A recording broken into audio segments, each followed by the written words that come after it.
नमस्ते बच्चों। देखिए अपना अभिव्यक्ति और माध्यम जो हिंदी में जो एक टॉपिक है। अभिव्यक्ति और माध्यम में टोटल वैसे तो 3 टॉपिक हैं, लेकिन अपना हिंदी कंपलसरी में विभिन्न माध्यमों के लिए लेखन एक जो टॉपिक है।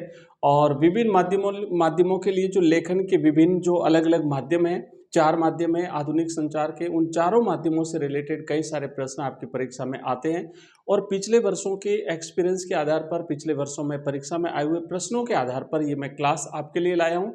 बहुत ही शानदार क्लास होने वाली है और इसे हम 2-3 पार्ट में अलग अलग करेंगे।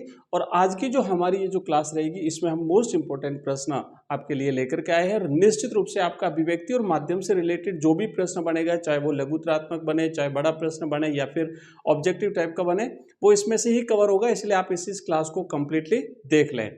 तो देखो एक्चुअली जो हमारे विभिन्न माध्यमों के लिए लेखन है, अगर हम बात करें आधुनिक माध्यमों की, क्योंकि आधुनिक माध्यम ही है, तो उसमें टोटल 4 माध्यम आप सब जानते हैं। एक है प्रिंट मीडिया, और प्रिंट मीडिया में आप देखते हैं न्यूज़पेपर आता है, पत्र पत्रिकाएं आती है, किताबें आती है, पत्रिकाएं जो भी है वो आती है।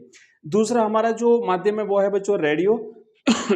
तीसरा माध्यम है वो टेलीविजन है, और चौथा माध्यम है वो है इंटरनेट। तो इन चारों माध्यमों से रिलेटेड जो भी प्रश्न आपके परीक्षा में बनने वाले हैं वो हम आज कवर करेंगे।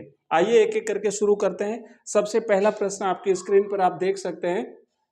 आप देख सकते हैं कि प्रिंट मीडिया से क्या आशय है। तो अभी आपने देखा ना, जो 4 माध्यम हैं, उन 4 माध्यमों में अगर बच्चों यहां से प्रश्न बनता है तो मोस्ट इंपोर्टेंट प्रश्न यही बन सकता है कि प्रिंट मीडिया से क्या आशय है, या आधुनिक संचार के आधुनिक माध्यमों में सबसे पुराना माध्यम कौन सा है, या प्रिंट मीडिया की विशेषताएं क्या है, या प्रिंट मीडिया की कमियां क्या है। ऐसे बहुत सारे प्रश्न बन सकते हैं।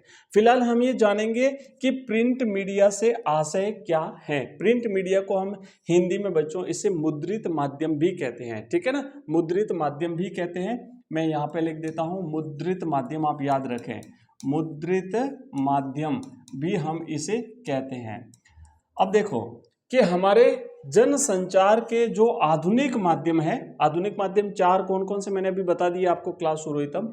उसमें प्रिंट मीडिया यानी मुद्रित माध्यम जो है वो सबसे प्राचीन माध्यम है। कई बार यहां से भी प्रश्न बनता है, ऑब्जेक्टिव टाइप का प्रश्न बन सकता है, बना हुआ है इसलिए कह रहा हूं क्योंकि पहले प्रश्न बने हुए हैं।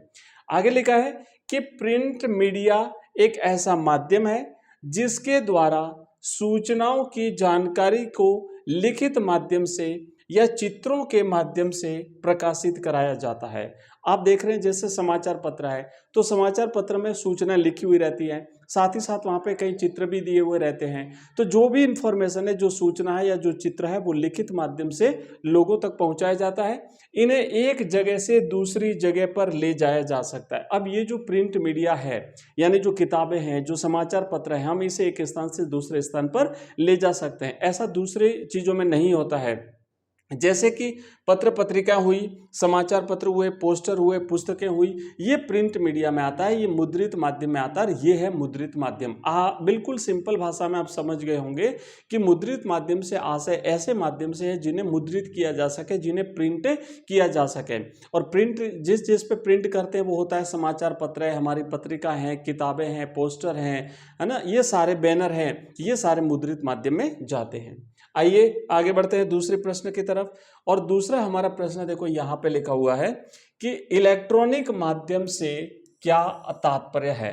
मोस्ट इंपोर्टेंट प्रश्न है, ध्यान रखना। इलेक्ट्रॉनिक माध्यम, या हम इसे ई मीडियम भी कहते हैं, ई माध्यम भी कह सकते हैं। इलेक्ट्रॉनिक माध्यम का मतलब होता है जो इलेक्ट्रॉनिक के माध्यम से, मतलब जैसे कि इंटरनेट और बिजली का प्रयोग करके, तकनीकी का प्रयोग करके जो चीज़ें हम अवेलेबल कराते हैं वो इलेक्ट्रॉनिक माध्यम कहलाता है। इलेक्ट्रॉनिक मीडिया उन सभी माध्यमों को कहते हैं जो इलेक्ट्रॉनिक तकनीकी का उपयोग करके विभिन्न प्रकार की जानकारी या कोई समाचार या मनोरंजन से संबंधित कोई चीज़ आदि जो है वो सीधे या फिर अप्रत्यक्ष रूप से आम जन तक पहुंचाया जाता है। ध्यान रखना, इसमें किसका प्रयोग होगा? बिजली का प्रयोग होगा, इसमें तकनीकी का प्रयोग होगा, टेक्नोलॉजी का प्रयोग होगा। और टेक्नोलॉजी से संबंधित जो उपकरण हैं, जैसे कंप्यूटर हुआ, टेलीविज़न हुआ, रेडियो हुआ, इंटरनेट हुआ, इन सब का प्रयोग करके आम जनता तक जो सूचनाएं पहुंचाई जाती है, जो जानकारी पहुंचाई जाती है, वो इलेक्ट्रॉनिक माध्यम कहलाता है। जैसे यूट्यूब हुआ, हमारा व्हाट्सएप हुआ, फेसबुक, इंस्टाग्राम, ये जितने भी ट्विटर हैं, है ना, ये जितने भी उपकरण हैं, इन सबका प्रयोग करके जो जानकारी लोगों तक पहुंचाई जाती है, इन सबको मिला करके इलेक्ट्रॉनिक माध्यम हम कहते हैं। इलेक्ट्रॉनिक माध्यम में जैसे ईमेल के माध्यम से भी हम सूचना भेजते हैं, तो ईमेल्स के माध्यम से जब हम सूचना भेजते हैं तो हमारे पास या तो मोबाइल होना चाहिए या कंप्यूटर होना चाहिए, हमारी एक ईमेल आईडी होनी चाहिए, है ना, हमारे पास इंटरनेट होना चाहिए, हमें तकनीकी जानकारी होनी चाहिए, सब मिल करके जो है वो सूचना वहां तक जाएगी। उसी तरीके से फेसबुक, तो उसके लिए क्या क्या चाहिए, है ना, टेक्स्ट मैसेज हुआ, रेडियो हुआ, इंटरनेट हुआ, कंप्यूटर हुआ, सेलफोन हुआ, ये जितने भी सोशल मीडिया के माध्यम हुए, इन सब का प्रयोग करके जो जानकारी, जो इन्फॉर्मेशन हम लोगों तक पहुंचाते हैं, एक स्थान से दूसरे स्थान पर पहुंचाते हैं बच्चों, तो ये हमारा इलेक्ट्रॉनिक माध्यम कहलाता है, ये इलेक्ट्रॉनिक मीडिया कहलाता है। समझ गए आप? आगे बढ़ेंगे।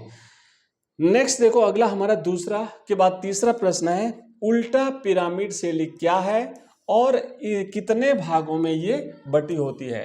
जितने भी मोस्ट इंपोर्टेंट प्रश्न है वो मैं करवा रहा हूं। ये डायरेक्ट प्रश्न पूछे जाएंगे आपके एग्जाम में, और अगर डायरेक्ट नहीं आया तो इससे रिलेटेड जो प्रश्न बनने वाले हैं वो सारे प्रश्न आपके यहाँ पे कवर हो जाएंगे।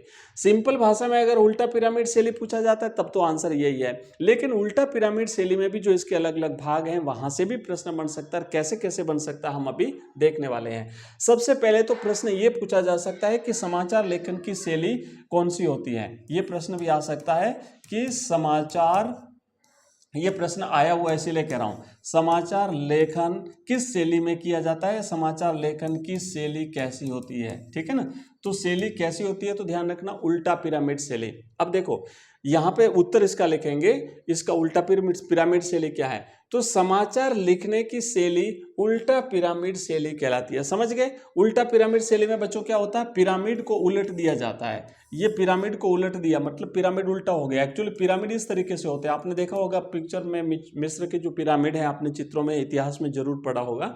इसको जब उलट देते हैं तो ये उल्टा पिरामिड बन जाता है, और इस उल्टा पिरामिड के 3 भाग कर दिए जाते हैं ना, इसके 3 भाग हैं।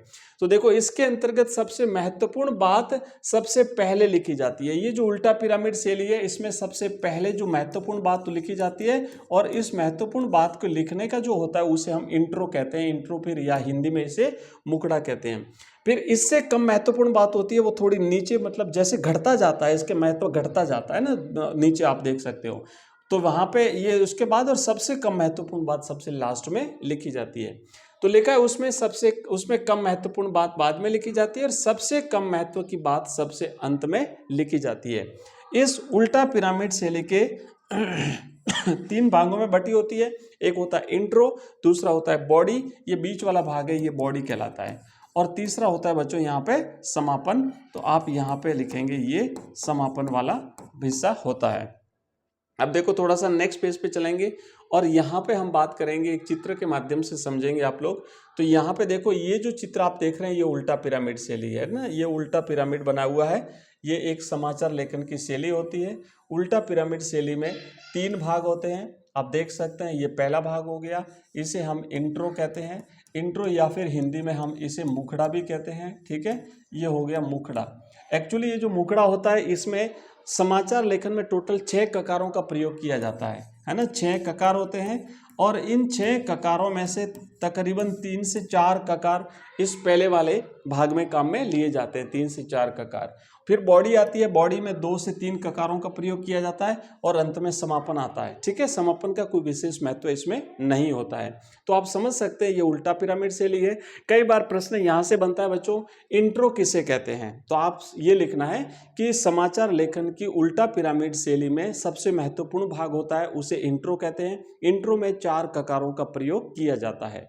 और उसके बाद अगर मान लो आता है कि उल्टा पिरामिड शैली के 3 भागों का वर्णन कीजिए, तो आप इंट्रो लिखेंगे, बॉडी लिखेंगे, समापन लिखेंगे, एक छोटा सा उल्टा पिरामिड बनाएंगे, और आप इस तरीके से इसका वर्णन करेंगे, तो आपके पूरे में से पूरे नंबर मिल जाएंगे। नेक्स्ट आगे बढ़ेंगे अगले क्वेश्चन की तरफ। आप ध्यान देंगे तो आपके सारे के सारे प्रश्न कवर हो रहे हैं। ध्यान रखना, इसमें से कोई भी टाइप का अगर प्रश्न बनता है तो इससे बाहर नहीं जाएगा, ये मेरी गारंटी है। अभी तो 1 क्लास है, अभी और 2-3 क्लासें मिलेगी आपकी, और आपका अभिव्यक्ति और माध्यम में जो आधुनिक विभिन्न माध्यमों के लिए जो लेखन है वो आपका कंप्लीट हो जाएगा। हिंदी साहित्य जो जिन बच्चों का सब्जेक्ट है उनमें 2 और जो टॉपिक है वो हम अलग से पढ़ने वाले हैं। चौथा प्रश्न देखो कि टेलीविजन खबरों के विभिन्न चरणों को समझाइए। अब टेलीविजन में खबरों के टोटल 7 चरण होते हैं बच्चों, ध्यान रखना, और ये 7 चरणों का नाम आपको आना चाहिए, और साथ ही साथ ये 7 चरण जो अलग अलग हैं, इन 7 चरणों की क्या विशेषता है, मतलब किस चरण को क्या कहते हैं, कौन सा क्या चरण कहलाता है। जैसे कई बार पूछते हैं ड्राई एंकर क्या होता है, फोन इन किसे कहते हैं, तो इससे कम से कम 10 प्रश्न बन सकते हैं और ये सारे प्रश्न हम समझने वाले हैं। तो सबसे पहले तो ध्यान रखना कि इसमें टोटल 7 चरण होते हैं, है ना। टेलीविजन में समाचार के कितने चरण होते हैं, 7 चरण होते हैं। सबसे पहला होता है फ्लैश या ब्रेकिंग न्यूज़। आप समझ सकते हो कि कोई महत्वपूर्ण जो बात होती है वो डायरेक्ट जल्दी से जल्दी लोगों तक पहुंचानी होती है, तो आपने देखा ब्रेकिंग न्यूज़ करके टीवी पे एक फ्लैश जो है वो चलती है।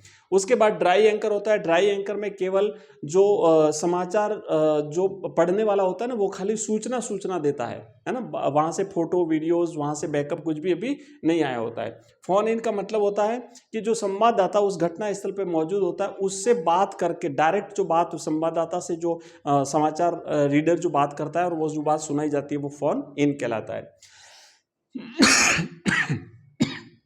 नेक्स्ट एंकर विजुअल होता है, उसके बाद फिर एंकर बाइट होता है, फिर लाइव होता है, और फिर एंकर पैकेज होता है। एंकर पैकेज मतलब जिसमें संपूर्ण घटनाक्रम को एक साथ पेश किया जाता है, पूरी खबर को एक साथ पेश किया जाता है, वो एंकर पैकेज कहलाता है। लाइव में क्या होता है, डायरेक्ट वहां से प्रसारित होता है। एंकर बाइट में क्या होता है कि जो जहां पे घटना स्थल हुआ उस घटना पे जो प्रत्यक्षदर्शी होते हैं या जिनके साथ घटना घटित हुई है उनका कथन सुनाया जाता है। वो बताइए आपने क्या देखा, तो वो लोग कहते हैं ना कि भाई जब हम बस में थे और बस अचानक हमने सुना, हम नींद में थे, धमाका हुआ, ऐसे वो, तो वो एंकर बाइट कहलाता है। एंकर विजुअल का मतलब होता है पिक्चर जो है वो साथ में वहां पे दिखाई जाती है। तो चलिए इस तरीके से हमारा चौथा प्रश्न हुआ, और एक और प्रश्न हम इस क्लास में ले लेते हैं, उसके बाद में फिर बाकी जो प्रश्न है वो हम सेकंड पार्ट में लेंगे, थर्ड पार्ट में लेंगे, ऑब्जेक्टिव प्रश्न हम इसके लाइव क्लास में करेंगे। नेक्स्ट प्रश्न है इंटरनेट पत्रकारिता किसे कहते हैं। ध्यान रखना, एक तो हमने प्रश्न पढ़ा था वो था इलेक्ट्रॉनिक माध्यम किसे कहते हैं, इलेक्ट्रॉनिक मीडिया किसे कहते हैं। यह है इंटरनेट पत्रकारिता, और इस इंटरनेट पत्रकारिता को अलग अलग नामों से जानते हैं, जैसे इलेक्ट्रॉनिक पत्रकारिता, ई पत्रकारिता, साइबर पत्रकारिता, इंटरनेट पत्रकारिता। इसके भिन्न भिन्न नाम है, तो आप लोग कंफ्यूज नहीं हो, इस बात का ध्यान रखना है। इंटरनेट पर समाचार पत्रों का प्रकाशन या समाचारों के आदान प्रदान को इंटरनेट पत्रकारिता कहते हैं। मतलब इलेक्ट्रॉनिक माध्यम से इंटरनेट पर मोबाइल में, उसमें कंप्यूटर में, आपके डेस्कटॉप में, लैपटॉप में, आपके टैबलेट के माध्यम से जो आप ऑनलाइन समाचार जो पढ़ते हैं वो इलेक्ट्रॉनिक समाचार कहलाते हैं। इंटरनेट पर किसी भी रूप में समाचारों, लेखों, चर्चा परिचर्चाओं, बहसों, फीचर, झलकियों के माध्यम से यदि हम अपने समय की धड़कनों को अनुभव करने का काम करते हैं तो यही इंटरनेट पत्रकारिता कहलाती है। समझ गए। तो देखो बच्चों, हमने 5 प्रश्न किए और इसी तरीके से हम नेक्स्ट हमारे जो क्लास रहेगी उसमें हम इससे रिलेटेड और प्रश्न करेंगे। हिंदी के और बाकी जितने भी टॉपिक बचे हैं वो सारे टॉपिक हम कवर करेंगे। और साथ ही साथ आपको बता दूं, हिंदी कंपलसरी की हमारी लाइव क्लास जो है वो शाम को 8 बजे होगी, तो आप लोग इस 8 बजे की लाइव क्लास में हमारे साथ जुड़ सकते हैं। ठीक है, मिलते हैं अगली क्लास में, तब तक के लिए जय हिंद, जय भारत।